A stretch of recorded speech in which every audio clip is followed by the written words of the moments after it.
जा तेरा रंग था मैं तो जिया तेरे ढंग से मैं तो तू ही था मौला तू ही आन मौला मेरे ले मेरी जान मौला मेरे ले मेरी जान।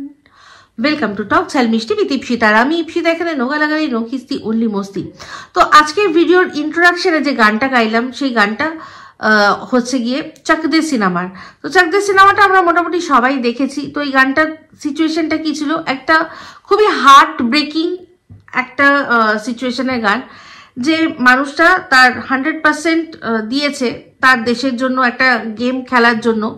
সেই গেমটা সে 100% দিয়ে খেলেছে, কিন্তু তার সত্ত্বেও কোনোভাবে যখন গেমটাও হেরে গেছে তখন তার উপর সম্পূর্ণ দোষারোপ করা হয়েছে। উল্টে তাকে বলা হয়েছে যে সে ইচ্ছা করে গেমটা হেরে গেছে, তাকে গদ্দার বলা হয়েছে। তো সেই দুঃখটা সবাই যখন তাকে এরকমভাবে আঙুল তুলছে তার উপর, ওর মনের ভেতরে মানে ঝড় হচ্ছে, তুলপাড় হয়ে যাচ্ছে, মন ভেঙে যাচ্ছে, চূর্ণ বিচূর্ণ হয়ে যাচ্ছে। সে তখন তার যে ইষ্ট আছে, যে উপরওয়ালা আছে, তাকে বলছে যে আমার দোষটা কোথায় ছিল, আমি তো তোমার দেখানো পথেই চলেছি, তুমি আমাকে যেরকমভাবে যা যা করতে বলেছো, যেটা ইমানদারি সে যেটা করতে হয় আমি করেছি, তাহলে আমার সাথে এরকম কেন হলো? তার চেয়ে বরং তুমি আমার প্রাণটাই নিয়ে নিতে পারতে। আমাকে এরকমভাবে ছোট না করে আমাকে তুমি আমার প্রাণটা তার চেয়ে বরং নিতে পারতে, কারণ আমি তো তোমার পথেই চলেছি, সচ্চাই পথে চলেছি। তো এই গানটাই আমার আজকে মনে হলো, এই যে সন্দীপ ওর ব্লগে শেষে যে কথাগুলো বলছিল, তাতে আমার যেন মনে হচ্ছিল ওর মধ্যেও সেই একই রকম বিষণ্ণতা কাজ করছে, সেই একই রকম একটা মানে ওর মানে ভগবানের প্রতি ওর একটা মনে হচ্ছে যে একটা ও ভগবানকে বলছে যে আমার দোষটা কোথায় ছিল। তো ওর ভগবান অবশ্যই উপরওয়ালা যারা আছেন তার চেয়েও বেশি এখন যারা ওকে ভিউজ দেন, বারবারই বলেছে যে আমার ভিউয়ার্সরাই আমার সব, যাদের জন্য আমি এই জায়গায়, তারাই আমার কাছে সব। তো ধরে নিন সেই ভগবানদেরকেই ও বলছিল যে তোমরা বলো আমার দোষটা কোথায় ছিল। আজকে যখন আমার বিয়ে হয়েছিল, আমি তো নিজের মতো বিয়ে করিনি, আমি তো নিজে দেখে বিয়ে করিনি যে হ্যাঁ আমি আমার ভালো মন্দ বুঝে নেবো। আমাকে তো আমার বাবা মা, আমার আত্মীয় পরিজন সবাই দেখে শুনে তারা আমাকে বলেছে আমি বিয়ে করেছি। আমি তো যেরকমভাবে চলার কথা, যেরকমভাবে বাবা মায়ের সাথে চলার, বাবা মা বউ বাচ্চা যেরকম নিয়ে চলতে হয় একটা স্বাভাবিক জীবনে, আমি তো সেরকমই চলেছি। তাহলে আমার দোষটা কোথায় ছিল? এর চেয়ে বরং তুমি জীবনটা আমার নিয়ে নিতে পারতে, আমার প্রাণটা নিয়ে নিতে পারতে। যেভাবে আমি ছোট হলাম, যেভাবে আমাকে হিউমিলিয়েট করা হচ্ছে তার জন্য, যেখানে আমি একজনের সাথে জীবন চলা শুরু করেছিলাম, আজ হঠাৎ সে একটা জায়গায় থমকে দাঁড়িয়ে আমার হাত ছাড়িয়ে চলে গেল, তো চলে গেল, উল্টে আমাকে জঘন্যভাবে সবার কাছে ছোট করলো, জঘন্যভাবে, যেটা নয় সেটা বলে। ঠিক আছে, তো সেখানেও ও বলছে যে যখন সে হাতটা ছাড়িয়ে চলে গেছে, একসাথে আমরা পথ চলা শুরু করেছিলাম, সবই একসাথে চলছিল, আর যখন সে তার পথ বেছে আলাদা হয়ে গেল, তারপর গিয়ে দেখছে যে সে খুব ভালো রয়েছে, সে আনন্দে রয়েছে, সে হাসছে, খেলছে, খাচ্ছে, দাচ্ছে, ঘুরছে, বেড়াচ্ছে, আরো যা কিছু যেটা ভিডিওতে দেখা যায় না, মানে দেখানো যায় না, সেটাও যখন হচ্ছে, সেটা শুনছে, তখন সেই ছেলেটার মনে এই জিনিসটাই আসলো। হয়তো ওর ফিলিংটা হয়তো এরকমই, যা ওর চোখ মুখ দেখে বুঝলাম, তাতে ওর এরকমই মনে হচ্ছিল যে ঠাকুর আমার কোথায় ভুল ছিল, আমি কি একটু আনন্দ পেতে পারি না? আজকে যা হয়েছে, যেটা হয়েছে, তার মধ্যে আমার কি ভুল ছিল? আমি কোথায় অন্যায় করেছি? আমি কি আমার রাস্তা একটাও খারাপ চুজ করেছিলাম? আমি হতে পারে সংসার জীবনে একটু কম একটু বেশি সবার থাকে, কারুর হয়তো ইনকাম কম থাকে, হ্যাঁ, কারুর হয়তো অ্যাটেনশন কম থাকে, কারোর হয়তো বোঝার ক্ষমতা কম থাকে, হ্যাঁ, আর কারোর হয়তো শারীরিক চাহিদা কম থাকে, এরকম অনেক কিছু কম থাকে। সেগুলোকে অ্যাডজাস্ট করে চলার নামই তো হচ্ছে সংসার, তাই না? আজকে যদি মানে এরকম হয়, আজকে যদি প্রত্যেকটা নারী ভাবে যে আমার শারীরিক চাহিদা মিটছে না বলে সে যদি ব্যভিচারিণী হয়ে যায়, তাহলে তো সমাজটা সমাজ থাকবে না, তাই না? তাহলে তো থাকবে না।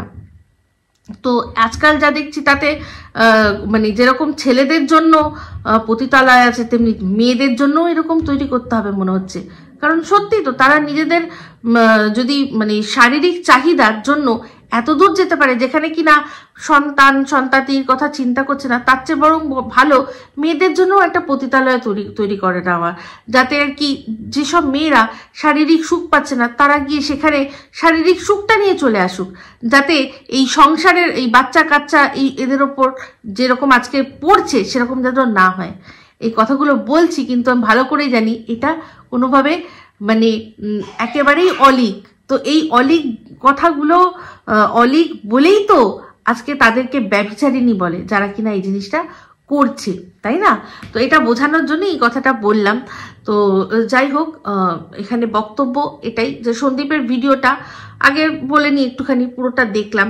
তো সেখানে প্রথমেই যে জিনিসটা দেখলাম, কৃষাণুর পাকা পাকা কথা তো আমরা সব সময় শুনি, কিন্তু আজ একটা জিনিস দেখলাম যেটা দেখে না মানে বিশ্বাস করুন ওই অংশটাতে আমার যখন আমি দেখছিলাম আর কথাগুলো শুনছিলাম, আমার যেন মনে হচ্ছিল ধাপ ধাপ করে বড় বড় পাথর বুকের ওপর পড়ছে, গলার কাছটা শক্ত হয়ে যাচ্ছে, ঢোক গিলতে কষ্ট হচ্ছে যখন আমি ওই কথাগুলো ওর মুখে শুনছিলাম, গলার কাছটা পাকিয়ে আসছিল। যখন কৃষাণু আর ও ঠাম্মি যখন গেল ওই ডক্টরের কাছে গেল, মানে শিলাদেবীকে ডক্টরের কাছে যখন সন্দীপ নিয়ে গেল, সে সময় যখন ওই প্যাথোলজির মধ্যে বসেছিল, ওই ক্লিনিকটার মধ্যে বসেছিল, সেখানে টিভিতে ন্যাশনাল জিওগ্রাফিক না হয় ডিসকভারি দুটোর মধ্যে একটা চ্যানেল চালানো ছিল, সেখানে সব অ্যানিমালসদের দেখাচ্ছিল, তাদের মা আর বেবিদের দেখাচ্ছিল। সেটা দেখে কৃষাণু বলছিল তোর মা আছে, ওর মা আছে, একটা হাতি আর তার বাচ্চা যাচ্ছিল, দেখে বলছিল ওর মা আছে, ওর না মা আছে। ওই কথাটা শুনে না মানে মানে কি বলবো, কিরকম হচ্ছিল। আমি জানি প্রত্যেকটা মানুষের আজকে তাদের এরকমই ফিল হবে যে বাচ্চাটার মধ্যে দিয়ে কি যাচ্ছে। দেখুন, আমি এটুকু ভালো করে জানি, আজকে সন্দীপরা সমস্ত কিছু খুলে তো ওকে বলেনি, আর ওকে বললেও ও এখন বুঝতে পারবে না যে অ্যাকচুয়ালি ওর মায়ের সাথে কি হয়েছে। ওকে যদি এখন বলে যে সবাই বলে যে তোমার মায়ের শারীরিক চাহিদা তো মেটাতে পারছিল না তোমার বাবা, সেই জন্য অনেক দিন থেকে একটা আঙ্কেলকে ধরে রেখেছিল তোমার মা, সেই আঙ্কেল ফোকলা আঙ্কেল, সেই ফোকলা আঙ্কেলের হাত ধরে তোমার মা বেরিয়ে গেছে, বা এরকম কথা তো বলতে কেউ পারেনি, কেউ বলবেও না। ওকে এরকমই বলা হয়েছে যে মা কোনো কাজে গেছে, মামার বাড়িতে এখন থাকতে হবে, এরকমই হয়তো কিছু বুঝিয়েছে, কিছু না কিছু তো ওকে বুঝিয়েছে।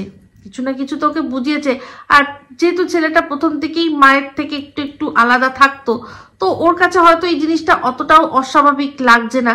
কারণ যদি সত্যিই অস্বাভাবিক লাগতো তাহলে কেউ না কেউ এতদিনে এই জিনিসটার খবর কিন্তু ঠিক পেত। কিন্তু হ্যাঁ, ও জানে মা আছে, যেটা কিনা এই যে রুমালি জিজ্ঞাসা করেছিল তোমার মা কোথায়, তখন বলেছিল মামার বাড়িতে আছে। তো মামার বাড়িতে যখন আছে তখন ও জানে মা আজ নয় কাল নয় পরশু নিশ্চয়ই ফিরবে, এরকমই কিছু বলেছে নিশ্চয়ই। তো সেক্ষেত্রে ও যখন অন্য একজনকে মায়ের সাথে দেখছে, তো ও পয়েন্ট আউট করছে যে ওর মা আছে, যে দেখো ওর মা আছে। তো জানি না এই জিনিসটা প্রত্যেক কটা মায়ের বুকে বেজেছে, কিন্তু অ্যাকচুয়ালি যার হওয়ার কথা তার কিছুই হয়নি। এটা খুব ভালো করে বুঝতে পারছি যে তার কিছু যায় আসে না, যদি সত্যি যায় আসতো তাহলে সে সেই সময়ই কিন্তু নিয়ে যেত।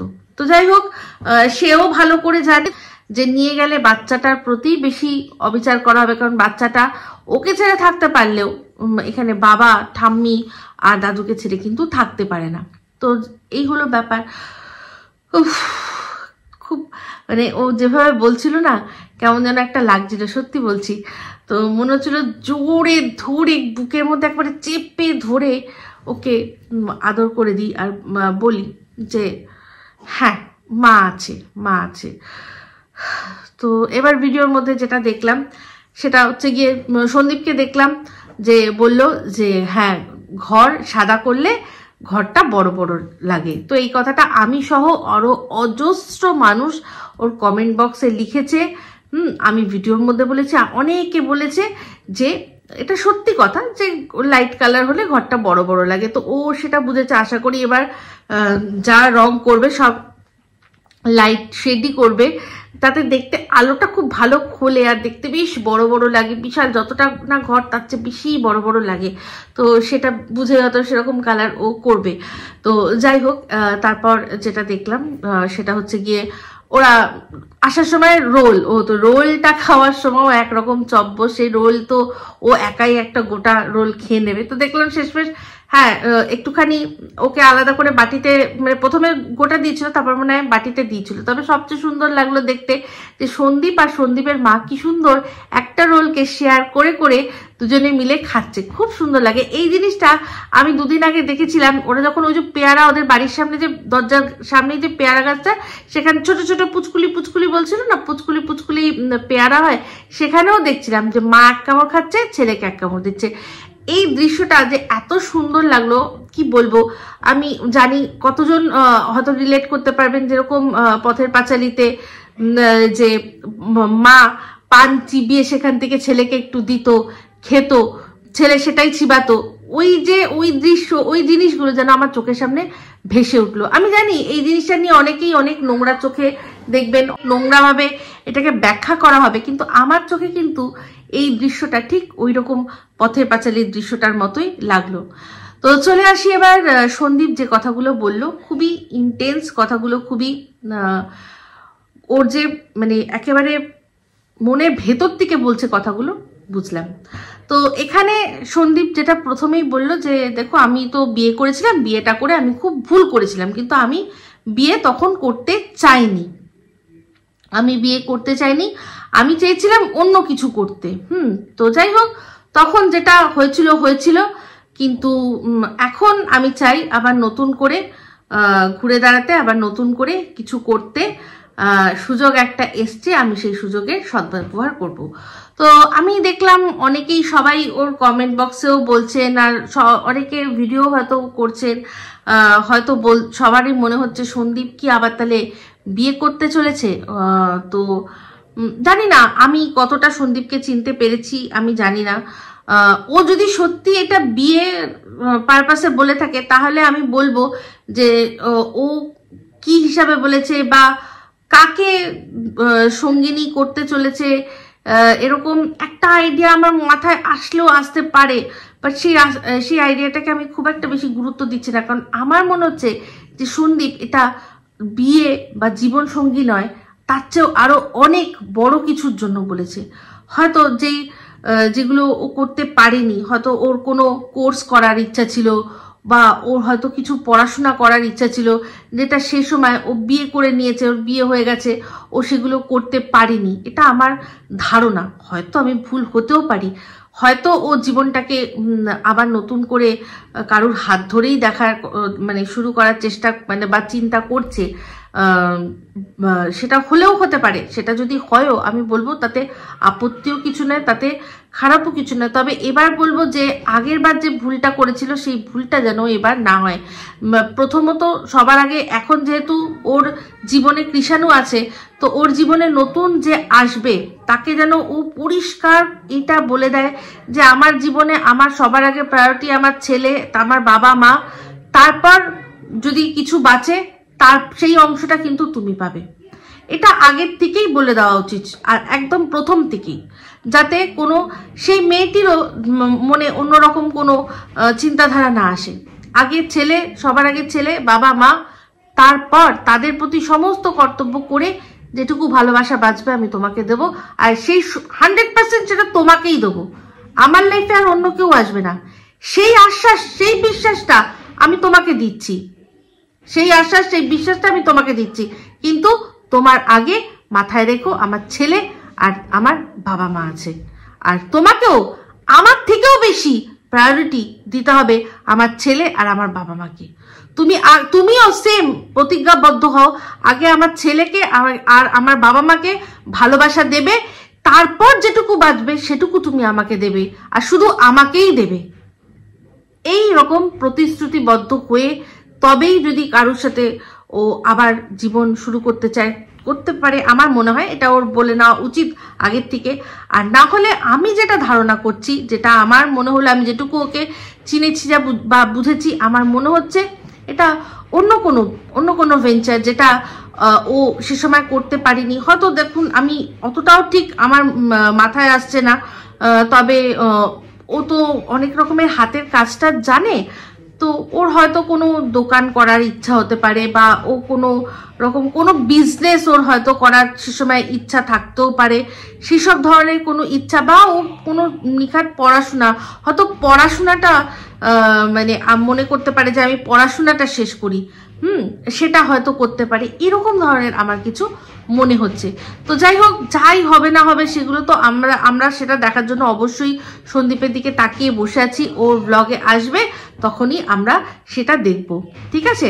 সন্দীপ ভিডিওর মধ্যে একটা প্রশ্ন করেছিলে যে আমার কি ভালো থাকার অধিকার নেই? আলবাত আছে, 100 বার আছে।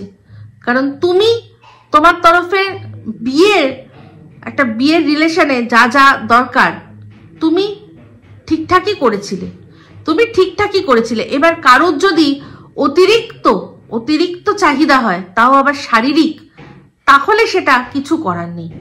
সে আজ যেখানে আছে সেখান থেকেও তার যদি পূরণ না হয়, সে অন্য জায়গাতে যাবে।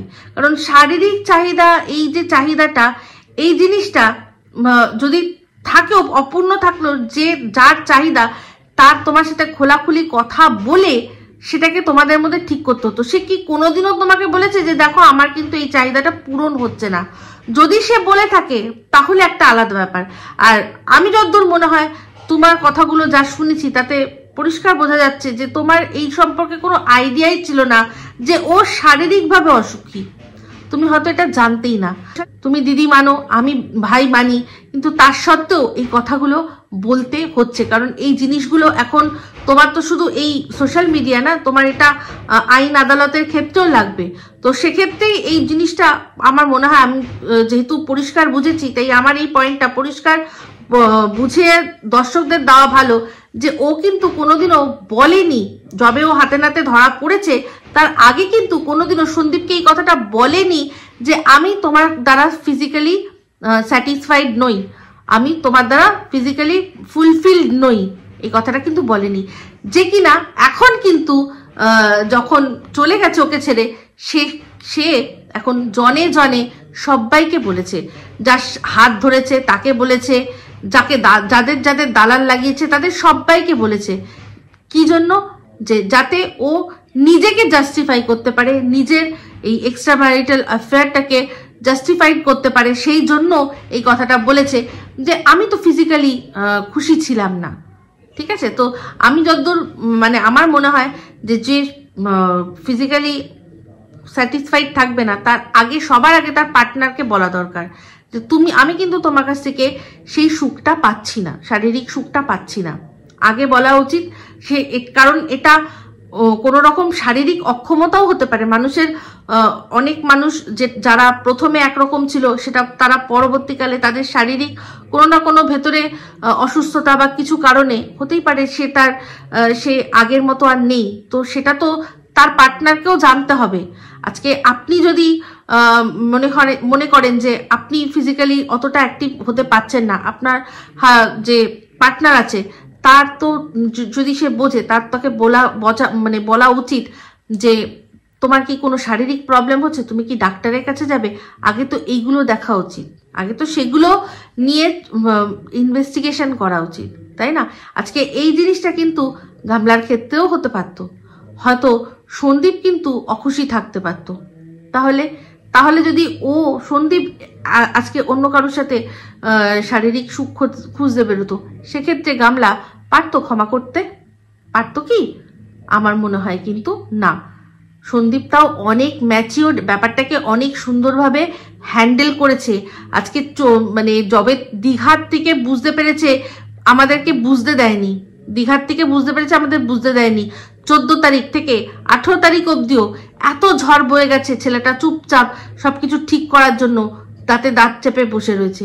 কিন্তু যখন দেখলো আর কিছু করার নেই, এ যখন ঘর থেকে বেরিয়ে গেছে, এবার যতক্ষণ ও হাত ওর চোখে চোখে আছে ততক্ষণ ও জানে যে এই বিষয়গুলো সোশ্যাল মিডিয়ায় এখনো আসেনি, কারণ ফোনগুলো ওর কাছে, ও ওকে দেখতে পাচ্ছে। কিন্তু যেই মুহূর্তে এই মেয়েটি বাড়ির থেকে বেরিয়ে যাচ্ছে, সেই মুহূর্তে আর ওর উপর কি করে বিশ্বাস রাখবে যে এই মেয়েটি বাইরে বেরিয়ে এই কথাগুলো চাউ করে দেবে না?